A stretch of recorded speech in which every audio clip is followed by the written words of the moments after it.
রক্ত বের করে ফেলছিল। উনি ওইখানে আমাকে এমন ভাবে মারছে। আমি কখনো এইভাবে লাইভে আসিনি, ফর দ্য ফার্স্ট টাইম আমি লাইভে আসছি। সো আমি এই মুহূর্তে আছি হচ্ছে মানিকগঞ্জ।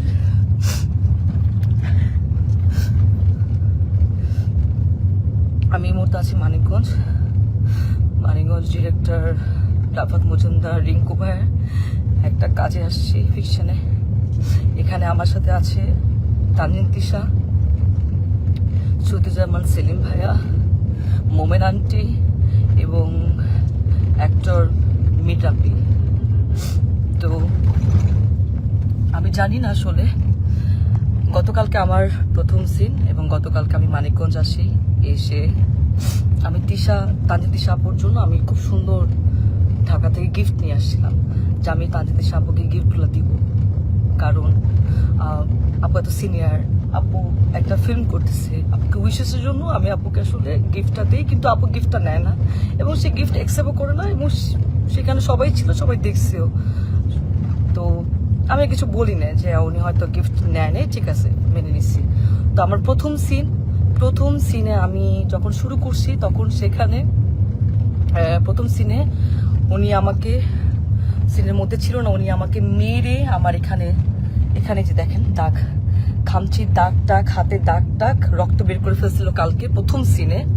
এবং সেইটা যখন মনিটরে এসে আমি যখন দাঁড়াইছিলাম তখন রিঙ্কু ভাইয়া এবং সেলিম ভাইয়া দুজনেই বলতেছিল যে তিশার কি হয়েছে, তোমার সাথে কি কোনো ঝামেলা আছে আগে, ও তোমাকে এভাবে মারলো কেন বা কি আসে বিষয়। আমি তখন আসলে এক পর্যায়ে আসলে আমি বলে দিছিলাম যে হ্যাঁ, এর আগে আমি যখন আসলে নাটকে মুশফিকুর ফারহানের সাথে কাজ করতাম অ্যাজ এ কো আর্টিস্ট হিসেবে, তখন তিশা আপু আমাকে এরকম ফোন দিয়ে থ্রেট দিছিল যে হ্যাঁ ফারহানের সাথে কাজ করতে পারবা না। আমাকে না, আরো অনেককে আসলে এরকম উনি ফোন দিয়ে থ্রেট দিছিল, যে পায়েলকেও, কেয়া পায়েল, তারপর আরো অনেককে এরকম ফোন দিয়ে উনি থ্রেট দিছে যে কাজ করা যাবে না। তো আমি তখন বলছিলাম ওই সময়টা যে আপু কেন আমি কাজ করব না, আমি তো আর্টিস্ট, আমি তো সবার সাথেই কাজ করব, ফারহান ভাইয়ের সাথে কাজ করব, জোবান ভাইয়ের সাথে কাজ করব, সবার সাথে। ফারহান ভাইয়ের সাথে কেন কাজ করব না, কি সমস্যা কি? তখন আমি বলছি হ্যাঁ আমার ফারহান আমার জামাই হয়। আমি তখন কিছু বলি না, আচ্ছা ঠিক আছে মনে হয় পার্সোনাল ওনাদের ব্যাপার হয়তো। তারপরে এরপরে গিয়ে কিন্তু আমি ফারহানকে জানাইছি ফোন দিয়ে যে ফারহান তিশা আপু কিন্তু আমাকে ফোন দিয়ে এইসব কথাবার্তা বলছে, এইভাবে হলে তো কাজ করতে পারবো না। তো সেটাও তাও 1-2 বছর আগের কথা। যাই হোক, উনি হয়তো ওই ক্ষোভ বা এই রাগ নিয়ে আসে কিনা আই ডোন্ট নো। আজকে আমার সব সিন শেষ, আমি লাস্ট সিন। তো ওই সিনের মধ্যে লেখা ছিল যে আমি গিয়ে তিশাপুকে, সিনের মধ্যে লেখা আমি গিয়ে তিশাপুকে চট দিব এবং চট দেওয়ার পর উনি ওইখান থেকে চলে যাবে, এটা সিনের মধ্যে লেখা। তো আমি টেকনিক্যালি, আমরা তো টেকনিক্যালি কিন্তু আসলে আর্টিস্টকে আমরা যদি কেউ কাউকে মারে বা আঘাত করে আমরা কিন্তু খুব সফটলি টেকনিক্যালি সেটা করি। তো আমি তিশা আপুকে খুব আস্তে করে গালের মধ্যে জাস্ট একটু গালে হাত লাগাইছি।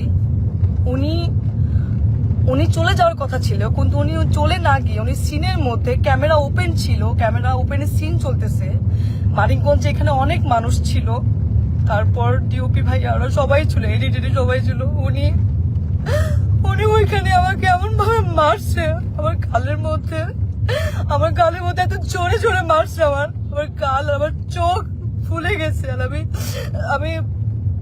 আমি আমি মানে কথা বলতে পারতেছিলাম না, আমার এই জায়গাটা এত জোরে লাগছে, তো আমি নিতে পারি নাই।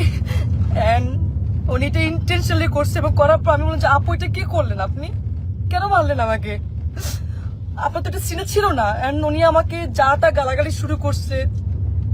উনি জানি না আসলে উনি কিছু খাইছে কিনা, কারণ উনি গতকালকেও খুব উইয়ার্ড আচরণ করছে। গতকালকে উনি এরকম 40 মিনিট 50 মিনিট এরকম বাথরুমের মধ্যে আটকা থাকতো, কি খায় না খায় আমরা জানি না, ওনার গায়ে থেকে গন্ধ আসে, এন্ড কেমন যেন পাগলের মতো অ্যাটিটিউড করতেছে। এখন উনি কি নেশা করছে কি নেশা করে না সেটাও আমি জানি না, কিন্তু কেমন যেন পাগলামির মতো আচরণ করছে, এন্ড এটা সবাই দেখতেছে। তো উনি আমাকে চড়া মারার পর আমি বললাম যে আপু আপনি এটা কি করলেন, আপনি কেন মারলেন আমাকে এভাবে, সবাই তো দেখছে। তো উনি আমাকে বলে, আমি পরে ওনাকে বললাম যে আমি কিন্তু অ্যাক্টর সিকিউরিটিকে জানাবো আপু, আপনি যে আমার সাথে এটা করলেন এটা আপনি ঠিক করেন নাই, আপনি আমাকে এভাবে মারতে পারেন না। তো উনি আমাকে বলে যে ও আচ্ছা অ্যাক্টর সিকিউরিটিকে জানাবা, ও ভাইরাল হবা, একটু ভাইরাল হতে চাও।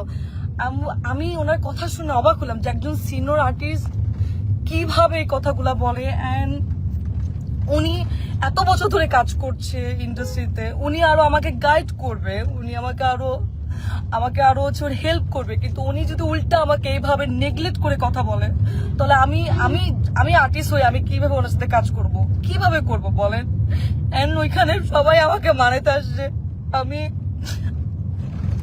সবাই দেখতেছে যে উনি আমার সাথে কারো ব্যবহার করতেছে, আপনারা আমাকে কি মানাবেন? তো আর্টিস্ট হয়ে তো আর্টিস্টের কাছ থেকে এটা তো আমরা একসেপ্ট করতে পারি না।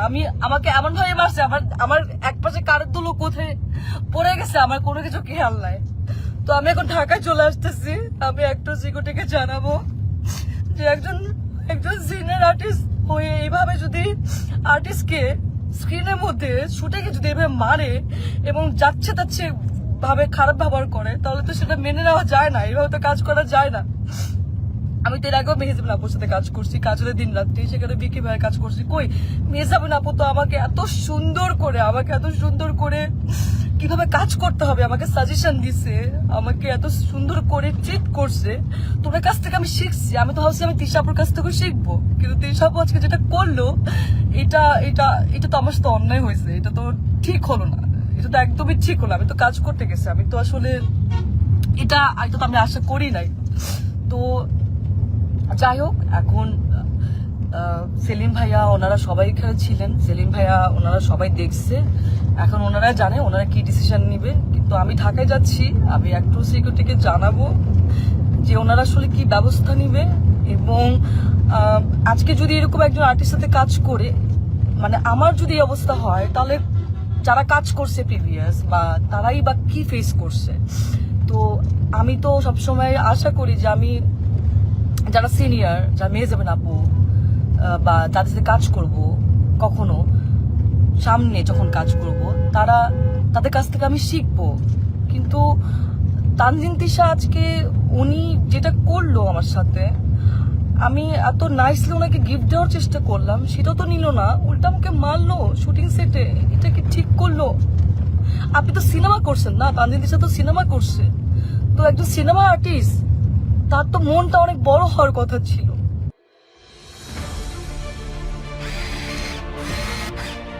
আলোতে থাকুন, ফোকাসে থাকুন, হাত রাখুন প্রজন্মের হাতে।